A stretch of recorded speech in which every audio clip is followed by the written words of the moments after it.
ఒక వేలు పట్టుకో. దేనికి? ఇచ్చినట్ట పుచ్చుకున్నట్ట? నట్టు లేదు బొట్టు లేదు, పొండి.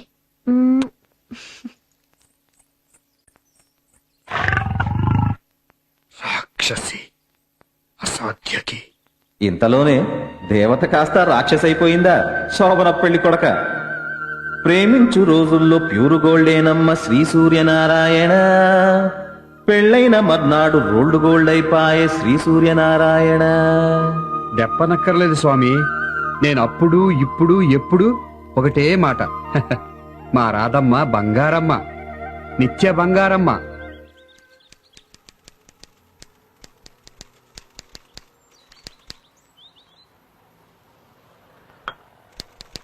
గుమస్తా కాబులు టైప్ కొట్టేస్తున్నాడు. గుమస్తా ఎంత దాపు సరుగుంటే ఇంక మన వకీల్ అమ్మగారు ఎంత చేపాసుకుంటుందో.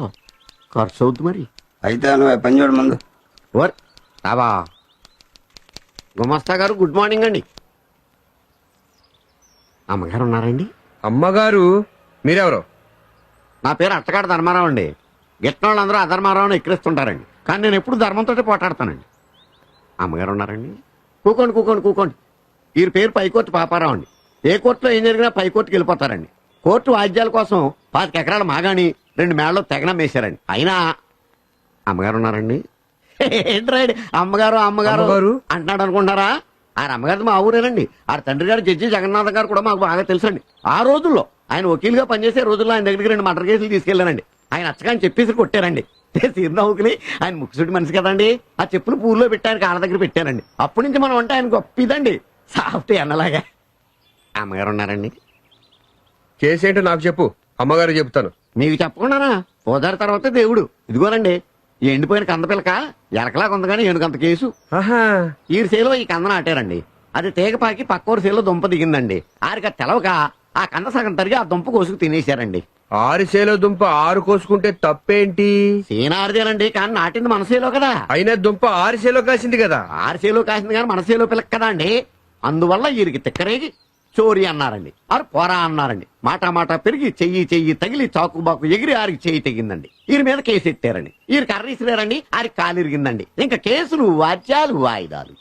అంటే ఈరిదే తప్పు అయ్యుండొచ్చండి, కానీ అమ్మాయి గారు కానీ కేసు పట్టుకుంటే గెలుపు గ్యారంటీ. ఎందువల్ల? జడ్జి జగన్నాథం గారి కూతురు కదండి, తీర్పుకి తిరుగుండదు. కాలెరగొట్టింది ఈరేని తెలిస్తే అమ్మగారు తరిమి కొడతారు. అందుకే అమ్మాయి గారిని కేసు మీరు ఒప్పించాలి. ఖర్చు ఎంతైనా ఫీజు ఎంతైనా పర్లేదు. అందులో 10% తమరు కమిషన్, అందులో 2% నాకు. ఏమంటారు? నాకు లంచం ఇస్తానంటావు? తప్పదు కదండి మరి. నిన్ను డొక్కచించి డోలు కట్టించి దాని మీద దండోర వేయిస్తా. అంత జడ్జి గారి పోలిక నడరావు. ఇలా రండి.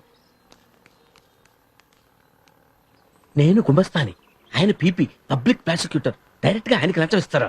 ఎంత పొగరు మీకు. పొగరు కాదండి బాబు, ఏదో తెలియకిచ్చాము అజ్ఞానం. అది కాదండి, దేవుడు కొబ్బరికాయ కొట్టాలనుకుంటారు, డైరెక్ట్ గా తీసుకెళ్లి దేవుడికి ఇస్తారా?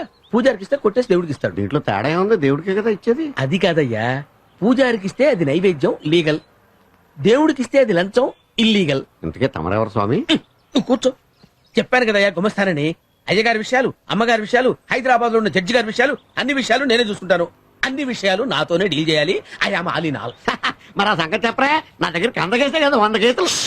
గట్టిగా అరవకు, ఆయన కంట్లో పడ్డామంటే భస్మం అయిపోతాం. కోర్టు దగ్గరికి రా, అన్ని విషయాలు అక్కడ పరిష్కరించుకుందాం. కూర్చో. ఏంటండి భయానా ఇది? ఎంత? 200. 200? ఒరేయ్ ఇదిగో 400. ఎందుకు? ఇష్టారకు భయానివ్వాలి. ఇదిగో నాయన నీ 200 నువ్వు ఉంచుకో. అదేంటది? ఈ 200 అవి ఉంచుకో. నువ్వు నడవరా, అటు కాదు ఇటు. ఏనుగంత కేసు నిష్కారణంగా వదిలేశారు. పిచ్చిదానా, ఆ క్లయింట్ పచ్చి రౌడీ గోండా. రౌడీలు గూండాలు ఉంటేనే కదా కేసులు. అయినా వాళ్ళొచ్చింది నా కోసం, నేను చేసేదాన్ని కదా.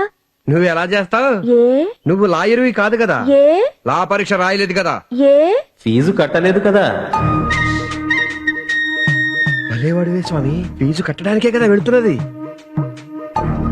చూస్తూ ఉండు, దగ్గరుండి చదివించేసి పరీక్షలు రాయించేసి పాస్ చేయించేసి లాయర్ పట్టా ఇప్పించేస్తా.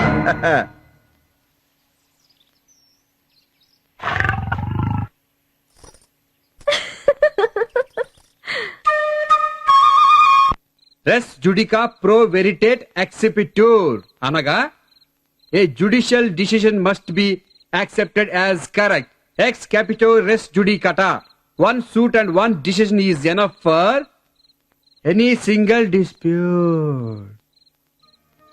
Very good.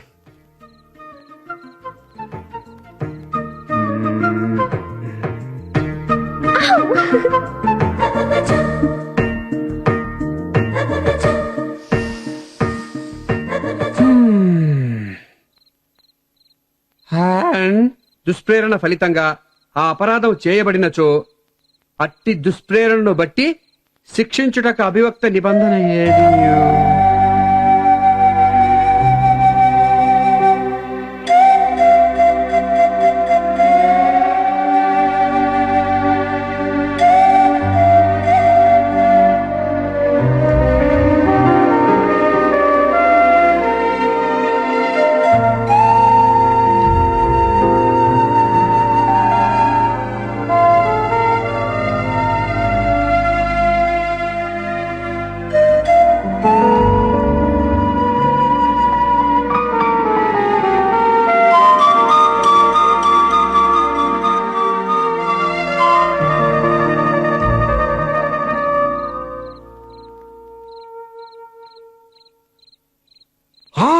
Oh my God, time 11. ఇంకొక 4 పేజీలుందండి. టూ మచ్ గా చదివితే అజీర్ణం చేస్తుంది, అన్ని మర్చిపోతావు. తెల్లవారుజామున 4:30కి అలారం పెడతాను. పొద్దున్నే చదివితే బ్రెయిన్ కి ఎక్సలెంట్ అంటారు. ఒక్క పేజీ చదివితే 100 పేజీలు విద్యాభ్యాస్తుంది.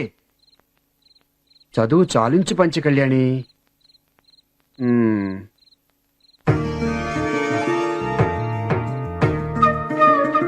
ఇలాలోంచి కలలోకి మేలుకో.